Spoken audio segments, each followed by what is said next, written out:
Hi everyone, welcome back to the channel. Now, David's not here. We need to get that out of the way nice and early. It's a disappointment. He's kind of the guy who holds this very video together, Scott. But we've got you. You're still the star of the show, mate. So how are you getting on? I'll be able to get a word in now, won't I? Because David's not. Only joking, Dave. I'm usually the one saying too much. But no, I'm very well, thank you. Things are good over here. Weather's starting to pick up, and I know it's getting a little bit the opposite back home from watching the games and whatnot. But don't want to rub it in too much, mate. It's actually not too bad here today. I'm Prestwick, which is about half an hour from Glasgow, and it's actually not too bad. It's a wee bit kind of dull, not exactly warm, but it's not rainy. So we'll leave the weather chat there. Yeah, exactly. It's not like Prestwick at all, that, Hamish. Don't worry. Do you know Prestwick? Yeah, I know where it is. Of course. How would I not? God, that's class. The only place that Elvis Presley ever touched down on in Britain is Prestwick. Exactly. Used to go on holidays from there. I was obviously lived in East Kilbride, back of there, so I used to catch the Fenwick Moors Road whenever that was way back in the right. This is taking this conversation. The Celtic's probably going to go, what the hell are these guys talking about? That was a scary road, man. I remember that. That just shows you how long I lived in Scotland. Shall we chat about football then? Yes, let's go for it. We'll chat about Celtic beating Aberdeen on Sunday. First of all, Scott, you always seem to have quite a good record against Aberdeen. I looked it up. Did you know that you actually scored more goals against Aberdeen for Celtic than any other team that you played against? 10 goals you scored in total against Aberdeen. A lot of them at Pittodrie as well, from memory. Yeah, that's correct. And I actually took that all my way through my career with Motherwell as well. Safe to say Aberdeen fans absolutely hated me. So at one point, Derek McInnes tried to sign me at one point. Well, we had the conversation and the possibility of me going up there, but I just loved Glasgow too much. It was a bit too far for me to go, and I just loved playing against them and scoring goals. But more importantly, the boys did the job on the weekend and scored the goals, particularly that one late on, which obviously after what we've been seeing in the last couple of weeks, and I remember the last time I talked to you, I talked about that Livingston game, didn't I? I told you that would be one of the real worries for me, that game, going back there again with that pitch and the surface. Obviously, there's been a few other hiccups along the way, but it was just great for them to get back on track. I think the international break the last time came round, I would say probably at the wrong time for the club. I think probably this time it's probably came at the right time. Explain your reasoning there. I know it was opposite because we lost the last game going into that one, but we still had good momentum. We were building, and I feel once you play in a Celtic Rangers game, you want to get it out the way. You want to play that next game straight away off the bat, just to get out the way, refresh, get the confidence building again. That just extra length, players going away, coming back, always difficult under the circumstances as well of having so many away. There's not a lot Ange can do in that, to build the confidence or build the process of what he's trying to build in terms of his tactics and the way he wants his team to play. I mean, you've got 2-3 days to get everyone back in, get their minds right, and try and hit the ground running. That obviously didn't work. It'll be similar again. We're in a similar situation, but I think everyone needs a breather, including Ange, including me as well.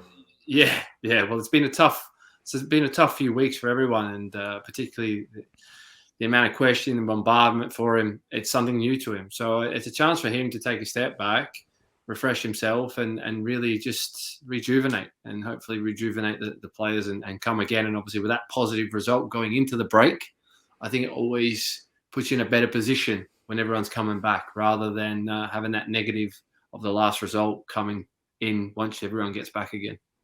Yeah, it was definitely a positive result. I don't think anyone would argue with that. We won. Performance probably wasn't great. I think we've played better this season and probably played better at Ibrox in terms of some of the stuff we did. But as a player, do you take even more satisfaction sometimes when you win, having not played at your best, finding that way to win? Yeah, absolutely. I think you learn more about the group when you do that as well. When everything's going well and you're playing well and the style's there and everyone's saying, oh, it's the best football we've seen in years. Everyone's feeling confident and going, well, it's when you stand up and be counted when the chips are down, and when things are getting difficult, can you edge out those results? So that will do the confidence the world of good from the playing personnel, And you've seen what it meant to the players. You've seen Callum McGregor's reaction going to the fans, when Jota scored that late winner.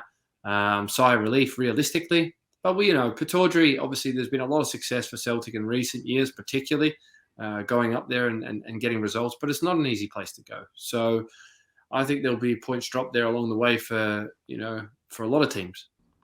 The celebrations, you touch on them at the end, brilliant for supporters to see the players showing that emotion. Brilliant for the supporters to enjoy a win. I think it's the first time we'd had our away fans watching Celtic win an away match since before the pandemic. Now, obviously, whole of last season had no fans at all. This season, we've been terrible away from home so far. Do the players enjoy that as much as the supporters, that kind of connection with the fans, or is that just something that fans like to kind of believe goes on? No, I think that the players know how much it means to the fans, and the fans have got to understand how much it means to the players as well, to have that support, but also to get results like that. That's a big result. Callum McGregor knows how hard a place that is. There's a lot of new bodies in that building, new personnel, which sometimes is a good thing because they're a bit more naive going to these places. They don't really know how difficult it is. But if you've been there time and again and you have to get results, and particularly that one was a must win, or everyone then starts talking about Celtic are totally out the league campaign, they're gone. As the league table stands, it doesn't look good at the moment. But there's plenty to build on now. I certainly hope so. And it will give, like I said, Ange a little bit of breathing space for a couple of weeks to really go over the last couple of months, and particularly the last couple of weeks, and sort of figure out what hasn't been going well for them on the football pitch. And when you get a result like that, you have the celebrations with the fans, you go back into the dressing room. I take it you're, all high-fiving each other, you're absolutely buzzing with that result. Does that then carry on, that feel-good factor, having ground out a result like that, does that go on for quite a while? Certainly, it makes the bus journey a lot better. From all the way from Aberdeen back to Glasgow, it's certainly a better place to be in. But I don't think the players will be getting too carried away either. They know it's a result that's expected of them in a sense, but the pressure's on also. So it's a sigh of relief more than anything. I think when you're a player, a lot of the time, do you really enjoy the results and the wins? I'd say 50-50. I think a lot of the time when the pressure's on, it's just more, thank God that's done. Thankfully we got through that. Unless you're winning, 4 and 5-0 and you look back and you go, actually, that was a pretty good day. It was an enjoyable day. But those ones you grind out, they're special ones, but they bring your team a little bit closer as well. When you score a late winner like that as well, they get an equaliser. It tests the character, the resolve of the team once again, and they come through it. So that's a real plus point for Ange as well, to get the players in the right mindset and belief as well, that they can come back from adversity at times, particularly away from home. They've shown character already, and he'll just install that and just refresh the memory every now and again with that, on a result like that was on Sunday. And we need to go again now, that's the thing. We've got a couple of weeks now off, and then we're right back into it. Your former side, Motherwell, you'll know more than most, although you did have quite a good record against them as well when you signed for us. But you'll know how tough it is to play at Fir Park. And, after that, I think we've got Easter Road a few games later, even Dundee away. They're struggling a little bit, but, they've got a few good players. And then we've got home games. I think St Johnstone are coming to Celtic Park, and obviously Livingston, who beat us a couple of weeks ago at Celtic Park, and the 2 Ferencváros games. They're all tough games. How are you feeling about this run of fixtures that we're going to come back to? Are you nervous, apprehensive? Are you confident the team's going to maybe go on a run now? I think they can go on a run, Hamish, in all honesty now. I think it's been a difficult period. I think there's no question Fir Park's a difficult place to go, but in a sense that the way the Fir Park pitch has been in recent years, it's one of the best pitches going. It's an awesome place to actually go and play your football. It's an enjoyable place to actually go and play. Pittodrie pitch was good as well on Sunday. That helped us, that has to be mentioned as well, because you got to Pittodrie a lot of the times. You're thankful you go up there early in the season, because that pitch is usually shocking by midway through. It just, for whatever reason, it just doesn't hold well. Fir Park's been glorious, though. It wasn't back in the day, if you remember. Probably when you were a lot younger and I was playing, or if I was playing for Motherwell. pitch was spray painted green half the time just to make it look good for the TV cameras. There was no grass on it. But I got to say, the groundsman there's a good mate of mine, and he's unbelievable and very meticulous. He does not let anyone on that pitch. So it'll be a great pitch for the players to play on, and the way that Celtic want to play, it should suit them. But with Fir Park, and we talked on it, we touched on it when I first joined you guys, in terms of now fans are back and the atmosphere is there, and it's going to be the first time that Celtic have been back to Fir Park with fans. They're going to be up for it. Motherwell fans are going to be more than up for this. They love the occasion of Celtic, particularly because of the history coming to Fir Park, and it's always one that they really want to, win. So they're going to be right up for it. So it's going to be a difficult game, but I just feel if Celtic can get past that game and then build into that, by the time they get to Easter Road, I think they should be in a good vein of form. Hibs are a very, very good side, as we've seen this season, up until Portis gets sent off. They're doing really well at Ibrox. Jack Ross, I think, is an excellent manager. Again, another difficult game. There is no easy games. You've just touched on it there. With going to Dundee or wherever you go now away from home, they are all tough games. Rangers find it difficult as well. So I said it before, and I'll say it again. There will be plenty more points dropped along the way for both sides and for everyone else. It's just who can be the most consistent. So now it's up to Celtic now to find a form of consistency now in this block of games. And again, I was always of the opinion that Europe was a bonus. I didn't really look at Europe as being anything important, because the focus should be winning the title back. And being in Europe this year with so many new players and trying to find a pattern of play and a style of play, which Ange is so consistent on anyhow. But a lot of these players haven't played together, and particularly in European football, if you're not on it and you're not collective and you don't have the experience, then you're going to get punished. We've seen it already. Defensively, still, we know Celtic are very fragile, so they need to get that right. We still don't know who's the first choice left back. At the moment, Montgomery's done particularly well. And it's talk today, I think that Greg Taylor's getting a contract extension, which is unusual, the talk of that, when he's not actually first choice at the moment. And McCarthy can't get a game. We're talking about the squad now. McCarthy's been brought on a 3-year deal, Hamish, but has really struggled for game time. And there has been rumours that we've heard, albeit it is, rumours and paper talk, that he's struggling to keep up with the pace of the training and whatnot, and Ange's style. So I still think, which is not a nice thing to think, but some of the players or the personnel that are in there, I'm not sure if they're Ange's picks. I agree with a lot of that. When you look at some of the players, not just the ones that he's maybe not signed, but players he's inherited as well that aren't quite used to his way of playing.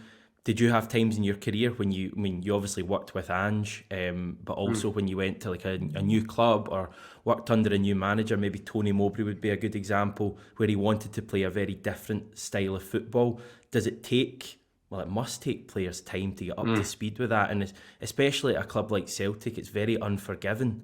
A lot of fans and media looking at this and saying, "Why aren't we winning every single game?" People maybe thinking we should be sitting in 4 points in the Europa League so far, but it's never going to work like that. It's going to take time for these players to buy into what Ange is wanting to do.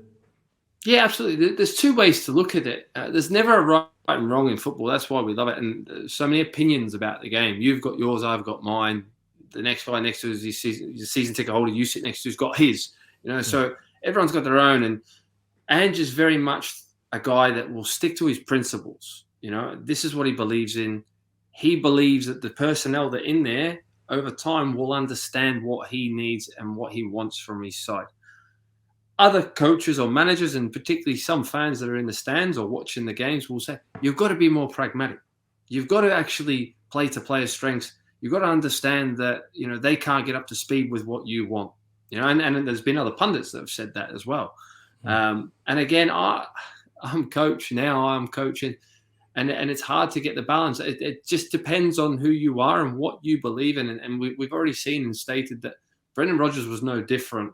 He just managed to, I think, come in at a more stable time. Celtic were winning titles and had, how many changes did it did he actually have to make to that first 11? Don't think he made. He might have made one. I think he signed maybe Sinclair, Musa Dembele. Yeah. So key personnel, right? But within that, there was still a real. The core of the squad was there, right? The intelligence was there. Ronnie Dyler had put things in place before that. There was still a winning side, So he come into a winning mentality and a very stable club at that time. Ange, and we keep going on about it and we harp on about it. You have to get on with the job. There's no question, right? But he's walked into a situation that Celtic haven't been in this situation for over 20 years, the way it's been left in terms of the whole rebuild. I don't think I've ever seen it, since I was a young pup or before my time, when Celtic were in financial trouble, that they were having to rebuild this much. So unfortunately, we have to be a little bit patient with it. We can hope and pray that he's going to have the solutions and the success this season. But it's going to be entirely up to the board and the owners and probably the fans how patient they want to be, because when they say stuff from the seats upstairs and then outside they're going to protest or whatever. If it doesn't go well, then you're under pressure as a manager. And Ange is not stupid enough to not understand that. But he's also going to keep fighting. He's not going to back down. I know Ange well, and that's his way.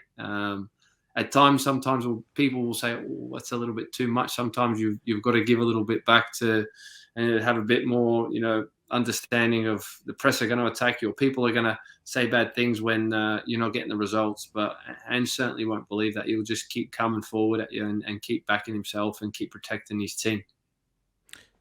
So just to clarify, do you think he should continue? I love it. I knew you were going to ask me this.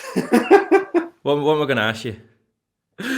Do you think he should be pragmatic, or do you think he should believe in what he's doing and continue that way? I'm not talking about Ange putting 10 men behind the ball at Aberdeen and trying to counter-attack. I'm talking, and I don't necessarily believe this, I think Ange has his ethos, he has his way of playing, and I honestly think if you deviate away from that, you've lost the very essence of what makes Ange and what makes Ange's teams, great. But, for some games, maybe Livingston away, I felt that was a game where we could have done with. And I know the minute I say the term Plan B, people in the comments get raging because, and it's Aussies mainly, and I love the Aussies, but they absolutely get raging at that comment.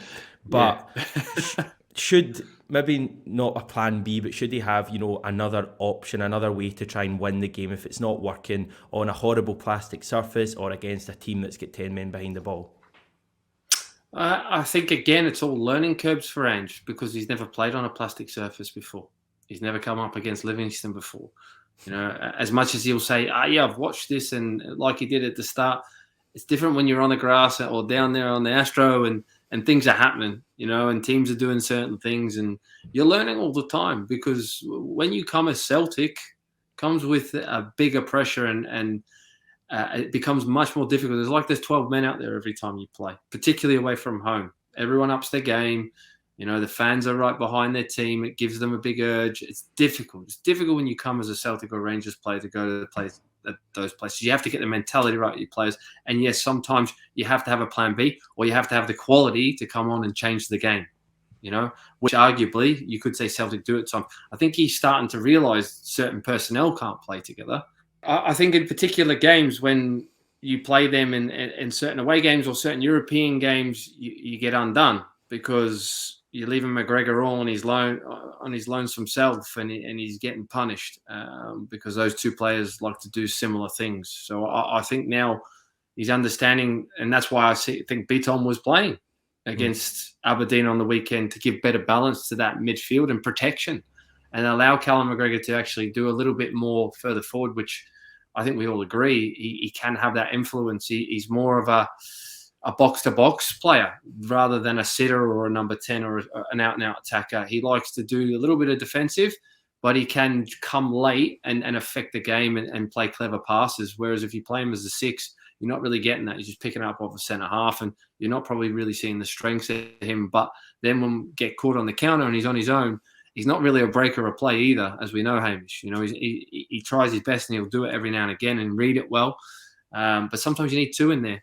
Or sometimes you need just a destroyer. Sorrow probably question marks. Is he right for the club? Has he performed to his best this season? When he come in for Scott Brown last year, there was promise, there was hope that he could be or do a similar role as Scott Brown. He's not lived up to that material yet, and he has to continue. But then you ask the question, then why has McCarthy not played? He seems to be fit now. He's on the bench, but we haven't seen enough or a lot of him at this moment. So the question's always out there. Why is that the case? You've signed him on a 3-year deal. I did have question marks. I raised them, and I'm not attacking. It's great if you can get them, but you got to ask the question. Celtic needed players, but with the length of contracts that they gave himself and Joe Hart, for me, it wasn't right. I just didn't think it was right for the club. But time will tell on that. Maybe I'll be eating my words. I hope so, because you never want to be right in those situations. You want them both to be successful, and Joe Hart has been an asset to this football club so far. I think it was a 4-year deal, wasn't it, for McCarthy? Even worse than that. I still hold out hope that McCarthy will be good for Celtic. I still think that him and McGregor sitting with like a Rogic or a Turnbull, you can kind of switch those two around game to game, would be the way to go. I thought Rogic coming off the bench on Sunday was brilliant. Arguably, if you start him, you don't get that, because he's playing against tired legs when he comes on, and he's allowed a wee bit more space to pick the ball up, and he basically makes the goal, him and Montgomery. So definite, positive signs there for me, in the way Rogic came on and impacted that game. Hopefully McCarthy can be the guy who can play next to McGregor. Maybe it's just going to take him time to live up to the expectation, because there is quite large expectation on him. International break coming up, Japan, Australia. I think they're playing next Tuesday. That'll obviously be Kyogo Rogic. That should be a wee interesting watch for that one. Yeah, well, let's just hope they both stay fit this time. Yeah. Particularly Kyogo, because I think we talk about Celtic's run and performances. There was no one missed more than that man himself, was there? He's been pivotal to everything Celtic have been successful at this season. Celtic have to be careful, though, that they're not heavy reliant on him continuously. They need other players to come to the fore. So wait and see. But hopefully he can come through this now and, be fit when he comes back, because Celtic need him firing on all cylinders. And same with Tommy, a huge asset, like you said, whether he's starting or more times than not at the moment, coming off the bench and showing his skill. And look, Ange has backed him again, after a difficult time for him under Neil Lennon, probably both spells of Neil Lennon, when he seen Neil come in and he was almost going away. He's back in the fore again. It's great to see him there. And look, if he can get back to any of those levels that he showed under Brendan Rodgers, then again, huge asset. Hopefully, no head-to-head battles between Rogic and Kyogo on Tuesday. I think that'll be hard. That, wouldn't it, Hamish? I don't think Tommy goes over the halfway line too much, particularly for Australia. Very true, very true. Hopefully, fingers crossed, no more injuries, because we certainly don't need them with all those big fixtures coming up. I heard your team was in a bit of a cup run. Is that the case, Scott? We're in the round of 16, so we're just waiting for a couple of the other rounds to catch up to us, and we have the potential of playing one of the A-League clubs in the round of 16, which will actually be my first game in charge. So not a bad one to start off with. So looking forward to it, and we're just coming off the back of the end of the season as well. So we'll still be in good condition, and we'll spend the time thoroughly over the 3-4 week period before we get that game to work on things and make sure that we're right and ready. And if I win it, I'll retire, because it doesn't get any better, does it? If you beat an A-League team. You'll retire and you'll come to join Ange's backroom team at Celtic. That's what we need, Scott. Listen, we'll get you on the channel next week. You've got Motherwell, obviously, at home to Celtic, so it'll be great to get your thoughts ahead of that one. And we'll have loads to chat about as well. Scott, thanks so much once again. Pleasure as always. Thanks everyone for watching. Remember to subscribe to the channel, and we'll speak to you soon.